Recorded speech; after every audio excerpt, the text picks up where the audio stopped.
Today we're diving into a really powerful idea from the simple architecture of life and learning. It's a framework for finding happiness that is just so simple, but man, it's a game changer. Let's get right into it. So let's just start with a question I think we've all asked ourselves at some point, right? Why does being happy feel so complicated? You're buried in advice, 5-step plans, 10 new habits. It starts to feel like a full-time job just trying to figure it all out. But what if that's all just noise? The source material we're digging into today kicks things off with this really bold statement: being happy is simple, actually. And just that one little idea, it kind of flips the whole problem on its head. Okay, so to get to that simplicity, we first have to talk about what gets in the way, and there's a name for it: the human crisis pathway. It sounds dramatic, but it's this universal trap that so many of us fall into, and we don't even see it happening. So what is this pathway exactly?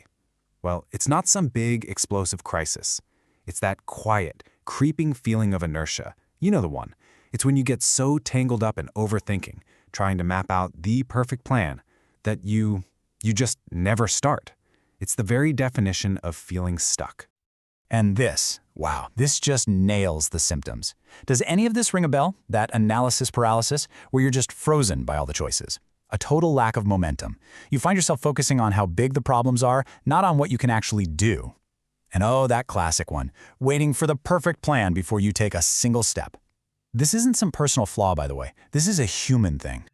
It's a really vicious cycle, isn't it? The more stuck you feel, the more you think, and the more you think, the more stuck you feel.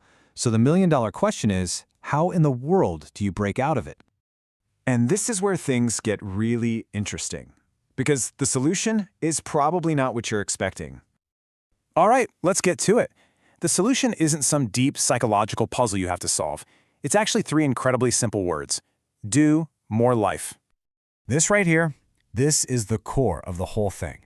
The way out of that crisis pathway, that endless loop of thinking and stalling, isn't to think harder. You can't plan your way out of paralysis. You have to act your way out. It's all about shifting your focus away from contemplation and just straight into action.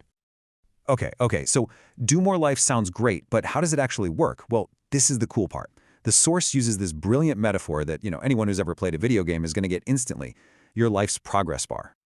Just think about it, right? Every time you finish a quest in a game, a little bar fills up, and it feels good. This idea applies that exact same logic to real life, and it creates this amazing positive feedback loop.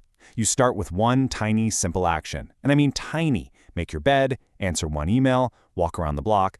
That action fills a little piece of your mental progress bar, and that gives you this little hit of satisfaction, a tiny spark of momentum.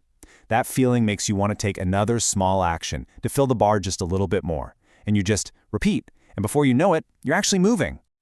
And here's the absolute key. It does not matter how big or small the action is. Your brain doesn't really care.